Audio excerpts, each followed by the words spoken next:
Good morning students, I welcome you all to the science video section. Today, now we are going to see about 9th standard science subject, unit 6, light. Last video we saw about reflection of light and law of reflection, lateral inversion, real and virtual image. Curved mirror are classified into two types, spherical and parabolic mirrors. Next let us see the spherical mirrors. Spherical mirrors they classified into two types, concave mirrors and convex mirrors. Next, image formation by spherical mirrors. Rules for the four images. Okay, but today we are going to see about draw ray diagrams to find the position and size of the image for spherical mirrors. Next, differentiate between real and virtual images and applying the mirror equations to calculation positions, size and nature of the images for spherical mirrors. First, we are going to see about concave mirror image formation. We shall now find the position, size and nature of image by drawing the raw diagram for a small linear object placed on the principal axis of a concave mirror at different positions. So இதில் என்ன பார்க்க போகிறோன்னா, concave மிரரை பேஸ்டாக வச்சு நம்ம ஒவ்வொரு ரேவாக incident ரேவில் ஒவ்வொரு ஆக்சஸில் நம்ம அமைச்சு பிரின்சிபல் ஆக்சஸில் ஒவ்வொரு ரேஞ்சிலையும் அமைச்சு அது ரிஃப்ளெக்ட் ஆகி எங்கே நமக்கு இமேஜ் ஃபார்ம் ஆகுது, ஆப்ஜெக்டை நம்ம எங்கே ப்ரெசென்ட் பண்ணுறோம். ஸோ இதை தான் நம்ம இப்போ பார்க்க போகிறோம். See the diagram, this one is a one kind of image formation. So A and B and the blue color இருக்குதா நம்ம ஆப்ஜெக்ட் வைக்கிறோம். ஸோ இந்த ஆப்ஜெக்ட்லேருந்து பேரலல் பிரின்சிபல் ஆக்சஸ்க்கு பேரலாக டூ ரேஸ் போகுது. டூ ரே கான்கேவ் மிரரில் பட்டு நமக்கு ரிஃப்ளெக்ட் ஆகி இமேஜ் எங்கே ஃபார்ம் ஆகுது, ஃபோக்கஸ்கிட்ட நியர்பை ஃபோக்கஸில் இமேஜ் ஃபார்ம் ஆகும். ஸோ இது one kind of image formation. Next let us see the one by one. So in this picture you see the terms related to spherical mirrors. So spherical mirrorsல என்னென்ன terms related இதில் வரும் அப்படின்னு பார்த்தீங்கன்னா, first let us see center of curvature. So C symbol for C. So அது என்னன்னு சொல்லுவோம், center of curvature சொல்லுவோம். அடுத்து போல்னு ஒன்று மென்ஷன் பண்ணுவோம். இது கான்கேவ் மிரரில் பார்த்தீங்கன்னா பீன்னு நம்ம மென்ஷன் பண்ணியிருக்கோம்ல, அதை போல்னு சொல்லுவோம். அதோட definition pole. And radius of curvature and another one is principal axis. So principal axisங்கிறது அந்த மிடில் வர லைனை தான் என்னன்னு சொல்லுவோம், principal axis சொல்லுவோம். அண்ட் ஃபோக்கஸை நம்ம கேபிட்டல் எஃப்ல மென்ஷன் பண்ணுவோம். ஸோ அங்கே தான் நமக்கு என்ன ஆகும், இமேஜ் ஃபார்மேஷன் நடக்கும். ஸோ சென்டர் ஆஃப் கர்வேச்சர் பார்த்தோம், pole and principal axis, focus. Next focal லென்த்துன்னு ஒன்று பார்ப்போம். ஸோ அது எதுக்கு உள்ள இடையில உள்ள தூரம்னு பார்த்தீங்கன்னா, the distance between the pole and the principal focus. So போலுக்கும் இந்த கேபிட்டல் எஃப்க்கும் மிடில் ஒரு எஃப் போடுவோம், அதுதான் ஃபோக்கல் லென்த். அதுக்கு இடைப்பட்ட தூரத்தை தான் என்னன்னு சொல்லுவோம், ஃபோக்கல் லென்த்துன்னு சொல்லுவோம் இன் ஸ்பெரிக்கல் மிரரில். ஸோ இதுதான் டேர்ம்ஸ் ஃபார் இன் ஸ்பெரிக்கல் மிரரோட டேர்ம்ஸ் என்னென்னா, C centre of curvature, principal focus and pole, focal length, principal axis. So இப்படி தான் இருக்கும். எப்போதும் பார்த்திங்கன்னா ஆப்ஜெக்ட் நம்ம லெஃப்ட் சைடு தான் வைப்போம். ஸோ லெஃப்ட் சைடு வச்சா நமக்கு இமேஜ் எங்கே ஃபார்ம் ஆகும், மிரரில் பட்டு நமக்கு எங்கே வேணால் இமேஜ் ஃபார்ம் ஆகலாம். ஸோ நம்ம ஆப்ஜெக்ட் வைக்கிற பொசிஷனை பொறுத்து இமேஜ் ஃபார்மேஷன் வேரியேஷன் ஆகும். So let us see the one by one. First see the tabular column. So number 6 இது இருக்குது case. So position of object எங்கே வைக்க போகிறோம், அண்ட் ரே டயக்ராம் எப்படி ஃபார்மேஷன் நடக்கும், பொசிஷன் ஆஃப் இமேஜ் அந்த இமேஜ் எங்கே ஃபார்ம் ஆகும், அந்த இமேஜோட சைஸ் எப்படி இருக்கும், and nature of the image. So இதை பற்றி தான் இப்போ நம்ம பார்க்க போகிறோம். ஃபஸ்ட்டு கேஸ் 1ல் when the object is far away at infinity. So infinity லெவலில் வைக்கிறோம். சி சென்டர் ஆஃப் கர்வேச்சருக்கு நியர்பை வைக்கல, இன்ஃபினிட்டினா அந்த சென்டர் ஆஃப் கர்வேச்சருக்கு கொஞ்சம் தள்ளி வைக்கிறோம். ஸோ அதுதான் இன்ஃபினிட்டி. அப்போ நமக்கு இந்த ray of light receiving the concave mirror, concave receive பண்ணி are parallel each other. So எப்படி ஆகும், பேரலாக மிரரில் பட்டு நமக்கு எங்கே அந்த இமேஜ் ஃபார்ம் ஆகும், see the ray diagram. So ray டயக்ராமை பார்த்தாலே உங்களுக்கு தெரியும், நம்ம இன்ஃபினிட்டியில் ஒரு ஆப்ஜெக்டை வச்சுருந்தோன்னா நமக்கு அது பேரலாக 2 ரே போகும். 2 ரே போய் மிரரில் கான்கேவ் மிரரில் பட்டு எங்கே ரிஃப்ளெக்ட் ஆகுது, பொசிஷன் ஆஃப் த இமேஜ் எங்கே இருக்குது, the image is formed at the principal focus F. So principal focus எஃப்பில் நமக்கு என்ன பண்ணும், இமேஜ் ஃபார்மேஷன் நடக்கும். ஸோ இது ரூல் நம்பர் 2ல வந்து நம்ம பார்த்துருப்போம். ஸோ 2 ரே வந்து ஆப்ஜெக்ட்லேருந்து வரப்போ மிரரில் பட்டு நமக்கு ஃபோக்கஸில் தான் அது இமேஜ் ஃபார்மேஷன் தெரியும். ஸோ அந்த சைஸ் ஆஃப் த இமேஜ் எப்படி இருக்குன்னா பாயிண்ட் சைஸ், ஹைலி டிமினைஸ்டு இன் சைஸ்ன்னு கூட சொல்லலாம். ஒரு பாயிண்ட் அளவுக்குள்ள தான் அந்த வந்து இமேஜ் வந்து ஃபார்மேஷன் வந்து நமக்கு தெரியும். அந்த இமேஜ் வந்து ரொம்ப சின்னதாக இருக்கும். நேச்சர் ஆஃப் த இமேஜ் எப்படி இருக்குன்னா இட் இஸ் ரியல், உண்மையாக இருக்கும், இன்வெர்டட் தலைகீழாக இருக்கும். ஓகேவா? So real and inverted. So இதான் வந்து ஆப்ஜெக்ட் அட் இன்ஃபினிட்டியில் வச்சா நமக்கு எங்கே இமேஜ் ஃபார்மேஷன் நடக்கும் ஃபோக்கஸில் தெரியும். பட் அந்த சைஸ் வந்து ரொம்ப சின்னதாக இருக்கும். So real and inverted. Next let us see the second case பார்ப்போம். when the object is beyond the center of curvature. So இப்போ வந்து முன்னாடி இன்ஃபினிட்டியில் வச்சோம், அதாவது சென்டர் ஆஃப் கர்வேச்சருக்கு ரொம்ப தள்ளி இன்ஃபினிட்டி லெவலில் வச்சோம். இப்போ என்ன பண்ணுறோன்னா நம்ம கரெக்டாக எங்கே வைக்கிறோம், சென்டர் ஆஃப் கர்வேச்சருக்கு கொஞ்சம் தள்ளி வைக்கிறோம். அதான் beyond centre of curvature. see the second diagram. So அங்கே பார்த்தீங்கன்னா சென்டர் ஆஃப் கர்வேச்சர் சி இருக்குது, சிக்கு கொஞ்சம் தள்ளி பக்கத்தில், அதுதான் பியாண்டுன்னு சொல்லுவோம். ஸோ அங்கே வந்து நம்ம ஆப்ஜெக்டை வைக்கிறோம். ஸோ ஆப்ஜெக்டை வைக்கும்போது ஒரு ரே அப்படி போகுது, ஒரு ரே வந்து ஸ்ட்ரைட்டாக இந்த மாதிரி சென்டர் ஆஃப் கர்வேச்சரில் பட்டு போகுது. ஸோ நமக்கு இமேஜ் வந்து எங்கே ஃபார்ம் ஆகும், between C and F. So image formation position of the image வந்து between the principal focus capital F and centre of curvature capital C. So இங்கே பார்த்தீங்கன்னா இமேஜ் ஃபார்மேஷன் உங்களுக்கு தெரியும், கீழே வந்து இன்வெர்டடாக தலைகீழாக ஒரு சிம்பிள் இருக்கும். ஸோ அது சிக்கும் எஃப்க்கும் மிடில் வந்து நமக்கு இமேஜ் ஃபார்மேஷன் தெரியும். ஸோ சைஸ் இன் இமேஜ், அந்த இமேஜ் வந்து என்ன சைஸில் இருக்குன்னா smaller than the object. So அந்த ஆப்ஜெக்டை விட கொஞ்சம் சின்னதாக இருக்கும், நமக்கு இமேஜ் வந்து தெரியும். அண்ட் நேச்சர் ஆஃப் இமேஜ் வந்து ரியல் அண்ட் இன்வெர்டட். ஸோ ரியலாக இருக்கும் பட் இன்வெர்டட் தலைகீழாக நமக்கு இமேஜ் வந்து தெரியும். ஸோ இதுதான் second one. Beyond centre of கர்வேச்சருக்கு பியாண்டில் ஆப்ஜெக்ட் வச்சா நமக்கு இமேஜ் எங்கே ஃபார்ம் ஆகும், சென்டர் ஆஃப் கர்வேச்சருக்கும் பிரின்சிபல் ஃபோக்கஸுக்கும் மிடில் வந்து நமக்கு இமேஜ் ஃபார்ம் ஆகும். ஸோ அது ரியல் அண்டு இன்வெர்டடாக நமக்கு இமேஜ் இருக்கும், ரொம்ப சின்னதாக இருக்கும், ஆப்ஜெக்டை விட சின்னதாக இருக்கும் அந்த image. Next let us see the third case. So இப்போ நம்ம எங்கே ஆப்ஜெக்டை வைக்கிறோன்னா at the centre of curvature, கரெக்டாக சியில் வந்து நம்ம ஆப்ஜெக்டை ப்ரெசென்ட் பண்ணுறோம், வைக்கிறோம். when the object is at the center of curvature வைக்கிறப்ப see the diagram, நம்ம சி இருக்குல்ல, ஸோ அந்த சி கிட்ட கரெக்டாக நம்ம என்ன வைக்கிறோம், ஆப்ஜெக்டை வைக்கிறோம். ஆப்ஜெக்டை வச்சோன்னா அந்த ரே வந்து நமக்கு எங்கே கான்கேவ் மிரரில் பட்டு ரிஃப்ளெக்ட் ஆகும். ஸோ ரிஃப்ளெக்ட் ஆகிறது எங்கே தெரியும்னா அது சியில் தான் தெரியும், ரியல் அண்டு இன்வெர்டடாக தெரியும். ஸோ மேலே பாருங்கள் அபோது அந்த ஆரோ மார்க் மேலே இருக்கும். ஸோ திருப்பி கீழே வந்து அந்த ஆரோ மார்க்கு கீழே இருக்கும். ஸோ மேலே இருக்கிறது ஆப்ஜெக்ட்டு, கீழே இருக்கிறது வந்து இமேஜ். ஸோ ஒரே இடத்துல தான் சியில் தான் நம்ம ஆப்ஜெக்டே வைக்கிறோம், சியில் தான் நமக்கு இமேஜ் ஃபார்மேஷனும் நடக்குது, தெரியுது. ஸோ இமேஜோட சைஸ் எப்படி இருக்குன்னு பார்த்தீங்கன்னா சேம் சைஸ், அதாவது ஆப்ஜெக்ட் எந்த சைஸில் நம்ம வைக்கிறோமோ அதே சைஸுக்கு தான் இமேஜ் ஃபார்மேஷனும் நமக்கு தெரியும். So same size.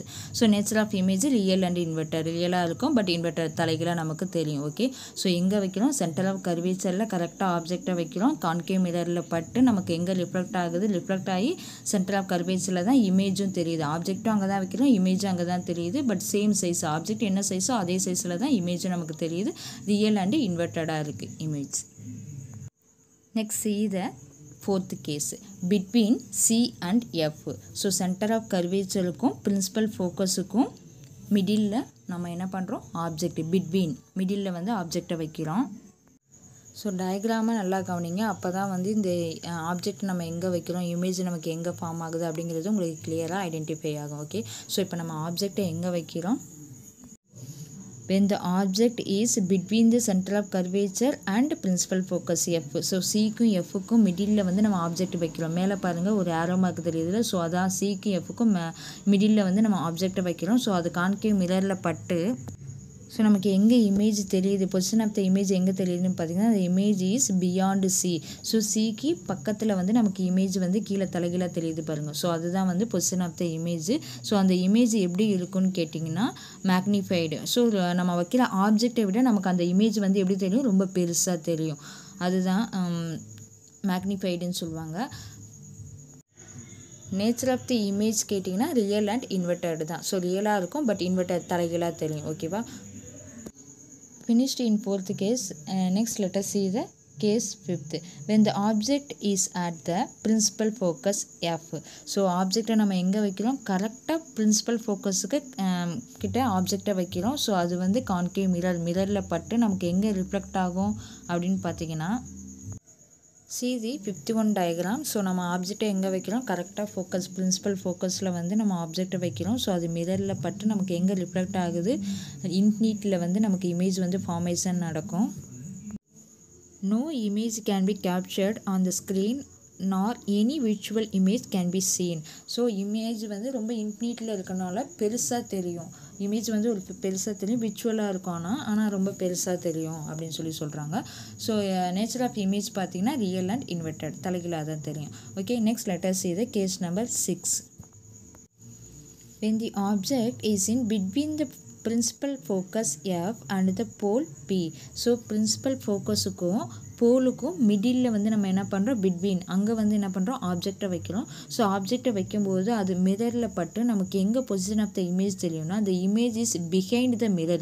ஸோ மிரருக்கே பின்னாடி தான் நமக்கு இமேஜ் வந்து ஃபார்மேஷன் தெரியும். ஸோ இதுதான் கொஞ்சம் டிஃப்ரெண்ட்டாக இருக்கும். ஸோ ஞாபகம் வச்சுக்கோங்க, கேஸ் நம்பர் 6 வந்து நம்ம பிரின்சிபல் ஃபோக்கஸுக்கும் போலுக்கும் மிடில் ஆப்ஜெக்டை வச்சோன்னா நமக்கு இமேஜ் ஃபார்மேஷன் எங்கே இருக்கும், the image is behind the mirror, மிரருக்கு பின்னாடி சைடு நமக்கு இமேஜ் ஃபார்மேஷன் தெரியும். ஸோ அந்த இமேஜோட சைஸ் எப்படி இருக்குன்னு பார்த்தீங்கன்னா மேக்னிஃபைடு, ரொம்ப பெருசாக இருக்கும். And nature of the image is virtual and erect. So விர்ச்சுவலாக இருக்கும் இமேஜ், அண்ட் எராக்ட் மீன்ஸ் நேராக இருக்கும் இமேஜ் வந்து நமக்கு நேராக தெரியும். ஸோ இது வந்து எப்படின்னா கான்கேவ் மிரரை நம்ம யூஸ் பண்ணி ஆப்ஜெக்டை வந்து ஒவ்வொரு பொசிஷனில் வைக்கிறப்ப நமக்கு இமேஜ் ஃபார்மேஷன் எங்கே இருக்கும், அந்த இமேஜ் என்ன சைஸில் இருக்கும், அந்த இமேஜோட நேச்சர் ஆஃப் பொசிஷன் எப்படி இருக்கும். ஸோ இதை தான் பார்த்தோம். 6 கேஸ் இருக்குது. ஸோ இந்த 6 வந்து டீட்டெயில் கொஸ்டினில் கேட்க வாய்ப்பு இருக்குது. ஓகேவா? So mostly nature of position பார்த்தீங்கன்னா ரியல் அண்ட் இன்வெர்டட் தான். இந்த 6th ஒன் கேஸ் மட்டும்தான் விர்ச்சுவல் அண்ட் எராக்டாக இருக்கும். மற்ற எல்லாமே வந்து ரியல் அண்ட் இன்வெர்டட் தான். ஸோ இந்த கொஸ்டின் டீட்டெயிலில் கேட்டால் நீங்கள் இந்த 6 கேஸை எழுதி வித் டயக்ராம், இந்த டயக்ராம் கம்பல்சரி இந்த டயக்ராமை ட்ரா பண்ணி அதோட nature of positions, image formation எல்லாத்தையும் டீட்டெயிலாக எழுதணும். Okay, next let us see a negative sign indicated that the image is real. A positive sign indicated that the image is virtual. So negative சைனாக இருந்தால் நமக்கு image எப்படி இருக்கும், ரியலாக இருக்கும். பாசிட்டிவ் சைனாக இருந்தால் the image formation is virtual. Next let us see the real and virtual image. So ரியலில் எப்படி இருக்கும், விர்ச்சுவலில் எப்படி இருக்கும். First point, light rays comes from object actually meet after reflection. So light rays வந்து ஆப்ஜெக்ட்லேருந்து லைட் ரேஸ் வந்து பட்டு மிரரில் பட்டு நமக்கு வந்து ரிஃப்ளெக்ஷன் ஒன்று தெரியும். ஆனால் விர்ச்சுவலில் வந்து light comes from object do not actual meet by apparent to me. So அங்கே மீட் ஆகுற மாதிரி நமக்கு ஒரு விர்ச்சுவல் தான் தெரியும், ஒரு மாய பிம்பம்னு சொல்லுவாங்கள்ல. ஸோ அந்த மாதிரி இமேஜ் ஃபார்மேஷன் நடக்கிற மாதிரி தெரியும், பட் அங்கே உண்மையாக நடந்திருக்காது. Okay, and second point, it can be obtained on a screen. So இதை வந்து நம்ம ஸ்க்ரீனால் கேப்சர் பண்ண முடியும், பட் விர்ச்சுவலை வந்து it cannot be obtained on ஸ்க்ரீனில் வந்து கேப்சர் பண்ண முடியாது. And third point, image is inverted. Image வந்து ரியல் இமேஜ் எப்போதும் தலைகீழாக தான் தெரியும், but virtual image is erect, நேராக தெரியும், பட் அதை வந்து என்ன பண்ண முடியாது, கேப்சர் பண்ண முடியாது. So this question is asked for 2 mark question. Okay, differentiate between real and virtual images. Okay, next let us see sign convention for measurement of distance. We follows a set of sign convention called the Cartesian sign convention to measure distance in ray diagram. So ray diagramலேருந்து டிஸ்டன்ஸை வச்சு calculate பண்ணுறது தான் sign convention சொல்லுவோம். In this convention, the pole capital P of the mirror is taken as the origin. So போல சென்டராக வச்சு தான் எல்லா பாயிண்ட்டையும் நம்ம என்ன பண்ணுவோம், டிஸ்டன்ஸை வந்து மெஷர் பண்ணுவோம். The principal axis is taken as the x-axis of the coordinated systems. See the first point, the object is always placed on the left side on the mirror. So mirror வந்து right side இருக்குன்னா அதுக்கு ஆப்போசிட்டில் லெஃப்டில் தான் எப்போதும் நம்ம என்ன பண்ணுவோம், ஆப்ஜெக்டை வந்து ப்ளேஸ் பண்ணுவோம். இதுதான் ஃபர்ஸ்ட் பாயிண்ட்டு, இது மாறவே மாறாது. ஆப்ஜெக்ட் எப்போதுமே லெஃப்ட் சைடு தான் நம்ம வைப்போம். Second point, all distances are measured from the pole of the mirror. So அந்த மிரரில் போல்ங்கிற மிடில் பாயிண்ட் இருக்கும். ஸோ அந்த மிடில் பாயிண்ட் அதோட சிம்பிள் கேபிட்டல் பி. ஸோ அந்த போலை வந்து பேசிஸாக வச்சு தான் எல்லாத்தோட டிஸ்டன்ஸையும் வந்து நம்ம மெஷர் பண்ணுவோம், கால்குலேட் பண்ணுவோம். So all distance are measured from the pole of the mirror. And third point, distance measured in the direction of the incident light are taken as a positive and those measured in the opposite direction are taken as the negative. So டேரக்ஷனை measure பண்ணி தான் நம்ம incident light எந்த பொசிஷனில் வருதோ எந்த டேரக்ஷனில் வருதோ அதை வச்சு தான் பாசிட்டிவ் சொல்லுவோம். ஸோ இன்சிடென்ட் லைட்டு ஸ்ட்ரெயிட்டாக இந்த லெஃப்ட் டு ரைட் மூவ் ஆச்சுன்னா positive and right to left move ஆச்சுன்னா நெகட்டிவ். ஸோ அதான் சொல்கிறாங்க distance measured in the direction of incident light are taken as a positive and those measured in the opposite டைரக்ஷனாக இருந்தால் are taken as a negative. So இது third point. And next, see the fourth point. All distance measured perpendicular to and above the principal axis are considered to the positive. So principal axis based வச்சு so அந்த டைரக்ஷனை எப்படி வந்து பர்பண்டிகுலராக பார்க்குறோமோ அந்த டிஸ்டன்ஸை so அதை வச்சு நம்ம base பண்ணி பாசிட்டிவாக நெகட்டிவாக சொல்லுவோம். So all distance measured perpendicular to and above the principal axis are considered to be positive. Next, let us see the fifth point. All distance measured perpendicular to and below the principal axis are considered to be negative. So principal axisக்கு above இருந்துச்சுன்னா அது positive and principal axisக்கு below இருந்துச்சுன்னா அது negative. So see the diagram. So இதை base பண்ணி 5 point நான் திருப்பி சொல்கிறேன். The object it always placed on the left side on the mirror. So mirror இங்கே இருக்குது எம்னு நம்ம மார்க் பண்ணியிருக்கோம். ஸோ இது மிரர். ஸோ இந்த மிரருக்கு எப்போதும் லெஃப்ட் சைடில் தான் நம்ம ஆப்ஜெக்ட் வைக்கிறோம். ஸோ இங்கே சிக்கு பக்கத்தில் இருக்க பாருங்க அதுதான் ஆப்ஜெக்டோட பொசிஷன். ஸோ இங்கே ஆப்ஜெக்ட் வைக்கிறோம். And second point all distances are measured from the pole of the mirror. So இங்கே மிரரில் வந்து போல் இருக்குது பி. ஸோ இதை தான் சென்டராக வச்சு நம்ம எல்லா டிஸ்டன்ஸையும் வந்து என்ன பண்ணுவோம் மெஷர் பண்ணுவோம். And distance third point distance measured in the direction of incident light take as a positive and those measured in opposite direction are taken as a negative. So இங்கே மெஷர் பண்ணியிருக்காங்க பாரு டைரக்ஷன் ஆஃப் இன்சிடென்ட் லைட் இந்த டைரக்ஷனில் left to right வந்தால் positive and right to left போனால் நெகட்டிவ்னு measure பண்ணுவோம். Okay. And fourth point all distance measured perpendicular to above the principal axis are called considered to be positive. So height அப்வர்டாக இருந்தால் positive and height டவுன்வர்டாக இருந்தால் நெகட்டிவ்னு measure பண்ணுவோம். So மிரருக்கு பின்னாடி நமக்கு வந்து direction along the incident light அப்படியே pass ஆனாலும் நம்ம பாசிட்டிவ் சைன் தான் நம்ம வந்து யூஸ் பண்ணுவோம். So these are the definition for sign convention for the measurement of distance. Next, let us see the mirror equation. The expressions relating the distance of the object is symbol is u and the distance of image is v and the focal length is f, small f, of a spherical mirror is called the mirror equation. So mirror ஈக்குவேஷன்னா என்ன, நம்ம ஆப்ஜெக்டை வந்து யூங்கிற சிம்பிளில் வந்து measure பண்ணுறோம் and image ஃபார்மேஷனை வந்து விங்கிற சிம்பிளில் சொல்கிறோம். And focal length வந்து பிரின்சிபல் ஃபோக்கஸ்க்கும் போலுக்கும் இடைப்பட்ட தொலைவை தான் நம்ம என்னென்னு சொல்கிறோம் ஃபோக்கல் லென்த்துன்னு சொல்கிறோம். ஸோ இதை மூணையும் சேர்ந்து தான் ஸ்பெரிக்கல் மிரரில் சேர்ந்ததை நம்ம என்னென்னு சொல்கிறோம் mirror equation. See the equation 1/f is equal to 1/u plus 1/v.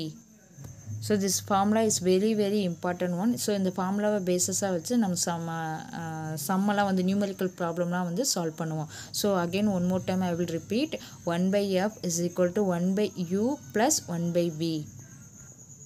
1 focal length is equal to the 1 divided by distance of the object is plus 1 distance of the image.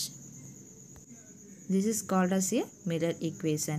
Next, let us see the linear magnification, small m. Magnification produced by a spherical mirror gives how many times the image of the object is magnified with respect to the object size. So object size பொறுத்து அந்த image formation வந்து எத்தனை time வந்து நமக்கு தெரியுது அப்படிங்கிறத பார்க்குறது தான் மேக்னிஃபைங். மேக்னிஃபைங் மீன்ஸ் எவ்வளோ பெருசாக அந்த இமேஜ் ஃபார்மேஷன் இருக்குது அதுதான் சொல்கிறோம். It can be defined as the ratio of the height of the image. So ratio of the height of the இமேஜை பொறுத்து தான் சொல்லுவோம். So ratio of the height of the image is denoted by hi to the height of the object ho. So formula for linear magnification small m is equal to hi divided by ho. The magnifying can be related to object distance u and related to image distance v. So already you know that object நம்ம என்னன்னு சொல்லுவோம் uன்னு சொல்லுவோம் and image வந்து vன்னு சொல்லுவோம். So அப்படியே இந்த hக்கு நம்ம அப்படியே அப்ளை பண்ண போகிறோம். So m is equal to minus v divided by u. So therefore m is equal to hi divided by ho is equal to minus v by u. So m minus sign போட்டிருக்கனா note a negative sign in the value of magnification indicates that the image is real. A positive sign in the value of magnification indicates that the image is visual. So image வந்து real and inverted இருந்தால் negative sign use பண்ணுவோம். image வந்து visual and erect இருந்தால் positive signature sign வந்து use பண்ணுவோம். So இங்கே வந்து நமக்கு இமேஜ் எப்படி தெரியுது, நம்ம மைனஸ் சிம்பிள் போட்டிருக்கோம், minus v divided by u. So negative. So அப்போ இமேஜ் நமக்கு எப்படி இருக்கும், ரியல் அண்டு இன்வெர்ட்டடாக இருக்கும். Next let us see the uses of concave mirrors.